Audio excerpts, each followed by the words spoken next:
Hello everyone. It's been a while since I've done a car video, but I've been waiting on parts for this thing for 4 months now. I ordered them in November. I'm just actually brakes. I'm just waiting on the brakes, rotors and pads, and I don't want to do suspension and put on the coilovers and I got new brake lines and whatever else, but I'm not doing it until I get it all at once, right? Plus I don't drive the car in the winter, so I haven't even started the car in 4 months. So yeah, let's start this thing up. I'll probably take it around the block. I'm not taking the plates off. You'll see the Japanese plates are still on it. So, but yeah, I'm gonna take it around the block.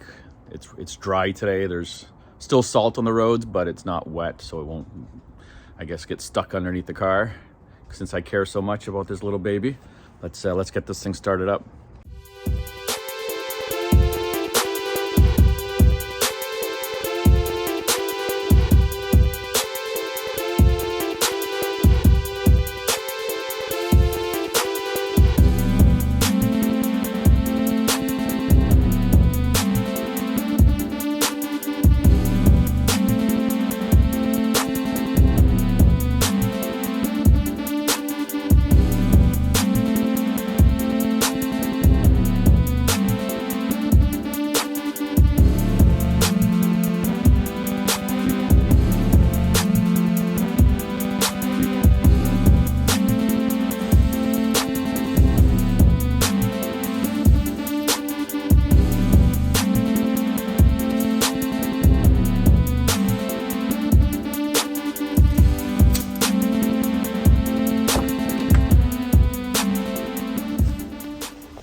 Actually, I've always wondered if this thing will start without the clutch depressed. Let's see. No clutch pedal.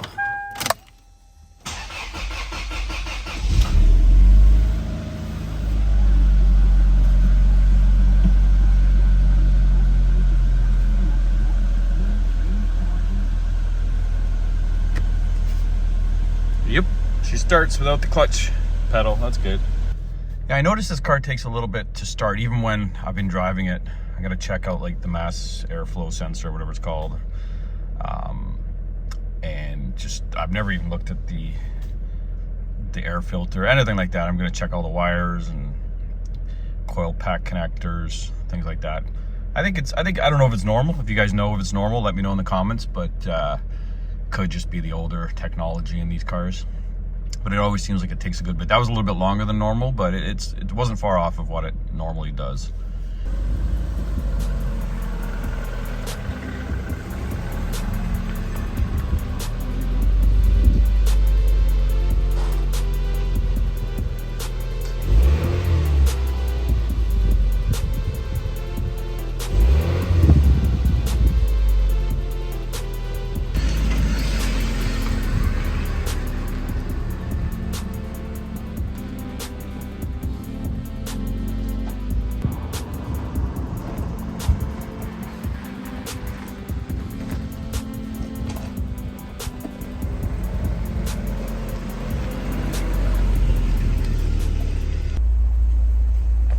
Yeah, so it runs perfect. Gearbox was a little stiff. I was like trying to, but it's weird the way it changes gears in this, because it's like you can't put second all the way over and then down. It kind of catches. You have to like just let it go naturally, but it's a little different than normal. Yeah, I love this little baby. I drive a lot of nice cars, but this one seems to be the one that interests me the most so far. It's like, it's not too rare or whatever that I'm worried about, you know, damaging it or getting in an accident like some of the more expensive Japanese stuff, but it's still rare enough that it's unique, and I get excited, right, thinking about driving it. So hopefully I get these parts soon, because it's driving me nuts. I just want to get them on and get my sway bars on, and you know, I got like a bunch of things to put on it, just all suspension and brakes, but I want to get it done and have some fun with the car. Not too much fun, but a little bit of fun, a little bit of rear wheel drive fun. So yeah, thanks for watching anyway, and like I said, hopefully I'm going to have some more exciting content instead of just starting my car, pulling it out of the garage and putting it back in like I've been doing. But summer's almost here, or spring, so Till next time.